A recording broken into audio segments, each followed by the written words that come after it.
पिछले कुछ दिनों से दिल्ली में कोरोना के केसेस काफ़ी तेज़ी से बढ़ रहे हैं। देश भर में कोरोना के केसेस तेज़ी से बढ़ रहे हैं और दिल्ली में भी पिछले कुछ दिनों से कोरोना के केसेस बढ़ रहे हैं।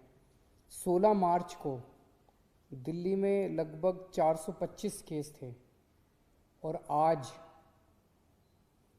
कल की रिपोर्ट अभी थोड़ी देर में अभी जारी होने वाली है। उसमें आज जो रिपोर्ट जारी होगी उसमें 3,583 केसेस हैं, 3,583 केसेस हैं। एक तरह से दिल्ली, जैसा मैंने हमेशा कहा है कि दिल्ली ने सबसे ज़्यादा मुश्किल कोरोना की स्थिति को एनकाउंटर किया है। दिल्ली के लिए ये चौथी वेव है, देश के लिए ये दूसरी वेव हो सकती है, लेकिन दिल्ली के लिए ये चौथी वेव है, चौथी पीक हम लोग एनकाउंटर कर रहे हैं। लेकिन ये वाली पीक में जो देखने को मिला है कि एक्सपोनेंशियली इंक्रीज हो रहा, बहुत तेज़ी से केसेस दिन ब दिन इतनी तेज़ी के साथ केसेस बढ़ते जा रहे हैं। ये चिंता का विषय है, लेकिन घबराने की ज़रूरत नहीं है। हम सरकार में इस स्थिति के ऊपर पूरी नज़र रखे हुए हैं और जो भी उचित कदम उठाने की ज़रूरत है वो सभी कदम हम लोग उठा रहे हैं। इसको पूरा जो डेटा हम लोगों ने देखा है उसके हिसाब से ये केसेस तो बहुत तेज़ी से बढ़ रहे हैं, लेकिन इस बार ये जो कोरोना की चौथी वेव आई है ये पिछली वेव से कम सीरियस हैं। कम सीरियस मतलब कि एक तो मौतें काफ़ी कम हो रही हैं और दूसरा लोगों को अस्पताल में और लोगों को आईसीयू में जो भर्ती होते हैं वो काफ़ी पिछले उसके मुकाबले काफ़ी कम हैं।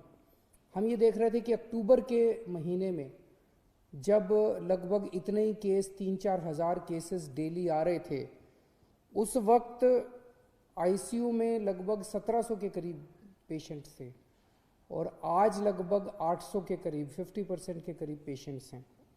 उन दिनों में जब डेली 3-4 हज़ार केसेस आ रहे थे, 40 के करीब मौत डेली हो रही थी।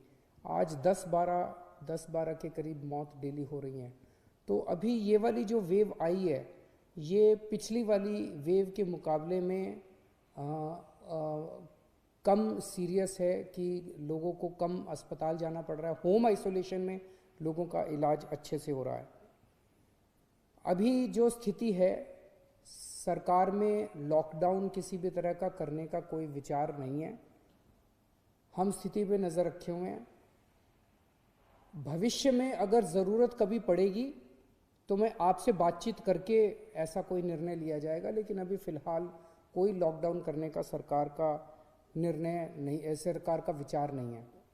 लेकिन आज हमने मीटिंग करके ये देखा कि अस्पतालों में और कितनी व्यवस्था करने की ज़रूरत है ताकि अगर लोग बीमार हों और वो अस्पताल में एडमिट होना चाहें तो एम्बुलेंस की व्यवस्था, अस्पताल की व्यवस्था, वेंटिलेटर की व्यवस्था, ऑक्सीजन की व्यवस्था और आईसीयू की व्यवस्था, ये सारी व्यवस्थाओं के ऊपर आज हम लोगों ने विचार किया है और इसके लिए पूरा प्लान तैयार किया है कि कैसे कैसे किन किन स्टेजेस के अंदर आईसीयू के बेड्स बढ़ाए जाएंगे, कब कब प्राइवेट अस्पतालों के अंदर आईसीयू के बेड्स बढ़ाए जाएंगे, कब कब सरकारी अस्पतालों के अंदर कितने कितने बढ़ाए जाएंगे, उसकी हम लोगों ने पूरी प्लानिंग की है। तो हॉस्पिटल मैनेजमेंट, हेल्थ मैनेजमेंट पूरा सिस्टम जो है, कोरोना में अगर आने वाले समय में केसेस इसी तेज़ी के साथ बढ़ते हैं तो उसको ध्यान में रखते हुए हम लोगों ने आज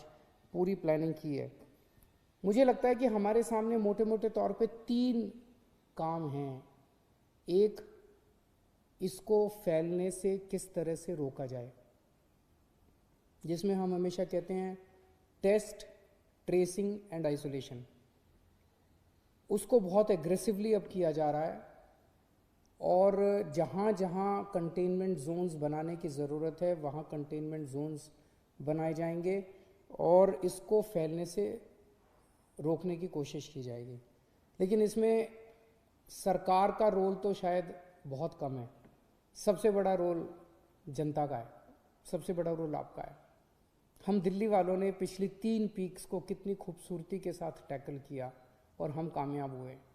मैं आज आपसे सबसे हाथ जोड़ के प्रार्थना करता हूँ कि फिर से वापस मास्क पहनना चालू कर दीजिए। इसको मास्क को यही एक चीज़ है, मास्क पहनना, सोशल डिस्टेंसिंग और अपने हाथ लगातार धोना। ये अगर हम करेंगे तो इसको फैलने से रोक सकते हैं। दूसरी चीज़ है हॉस्पिटल मैनेजमेंट की। अगर हम बीमार हो जाएं तो हमारे लिए उचित हॉस्पिटल में जगह होनी चाहिए, हमारे अच्छा इलाज होना चाहिए। उसके ऊपर सरकार उचित कदम उठा रही है। और तीसरा है वैक्सीनेशन। वैक्सीनेशन के ऊपर सरकार पूरा ध्यान दे रही है। हमें लगता है कि जितना ज़्यादा वैक्सीनेशन किया जाएगा उतना ज़्यादा इस बीमारी पे काबू पाया जा सकता है। हमें खुशी है कि केंद्र सरकार ने 1 अप्रैल से 45 साल से ऊपर की उम्र वालों के वैक्सीनेशन की इजाज़त दे दी है। कल हम लोगों ने 71,000, दिल्ली में 71,000, हमारी कैपेसिटी अब 96,000 की हो गई है, 71,000 वैक्सीनेशन किए। हमें 2 दिक्कतें आ रही हैं। एक तो ये कि केंद्र सरकार ने गाइडलाइन की है कि जहाँ भी वैक्सीनेशन होगा वो केवल और केवल अस्पताल या हेल्थ फैसिलिटीज़ के अंदर हो सकता है। उसमें शुरू में ये डर था कि अगर वैक्सीनेशन के कुछ साइड इफ़ेक्ट हो गए, कोई रिएक्शन हो गया, तो वहाँ पे तुरंत कोई फैसिलिटी होनी चाहिए ताकि उसका इलाज किया जा सके। लेकिन अब तो 4 महीने हो गए, 3 महीने हो गए लगभग वैक्सीनेशन करते हुए। कल बता रहे हैं 71,000 हमने वैक्सीनेशन किए, जिसमें 4 लोगों को थोड़ा बहुत वो हुआ रिएक्शन वगैरह, और वो ठीक हो गए। घंटे 2 घंटे के अंदर वो लोग ठीक हो गए। तो अब ये तो सामने आ गया कि ये सेफ़ है।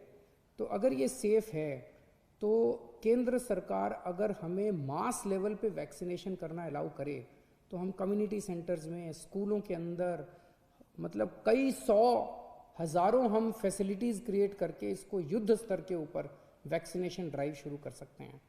और अगर युद्ध स्तर के ऊपर वैक्सीनेशन ड्राइव शुरू की गई तो मुझे लगता है कि कोरोना को कंट्रोल करने में हम लोगों को मदद मिलेगी। उसकी हम पूरी, इसके बारे में उचित व्यवस्था की जा सकती है कि जहाँ जहाँ करेंगे हम एम्बुलेंस का इंतज़ाम कर दें, वो तुरंत कोई फर्स्ट एड का इंतज़ाम कर दें उनको। अगर किसी को बाई चांस कोई रिएक्शन वगैरह होता है तो उसको देखभाल करने का इंतज़ाम किया जा सकता है। लेकिन अगर हम नॉन हेल्थ फैसिलिटीज़ में अलाउ नहीं करेंगे तो इसकी एक सीमा है जिसके बियॉन्ड हम नहीं जा पाएंगे। और दूसरा ये कि अब ये उम्र 45 साल की उम्र वाला क्लॉज हटा के और सारी जनता को एक साथ वैक्सीनेट, युद्ध स्तर के ऊपर वैक्सीनेशन करने का कार्य कर देना चाहिए ताकि हमें सबको इससे निजात मिल सके, कोरोना से निजात मिल सके।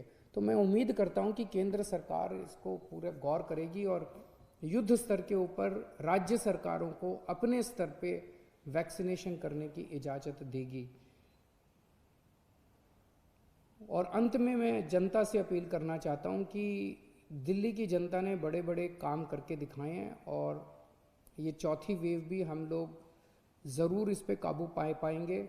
लेकिन आपसे फिर से अपील है कि मास्क ज़रूर पहनिए, सोशल डिस्टेंसिंग कीजिए और अपने हाथों को लगातार साबुन से या सैनिटाइज़र से साफ़ करते रहिए। बहुत बहुत शुक्रिया।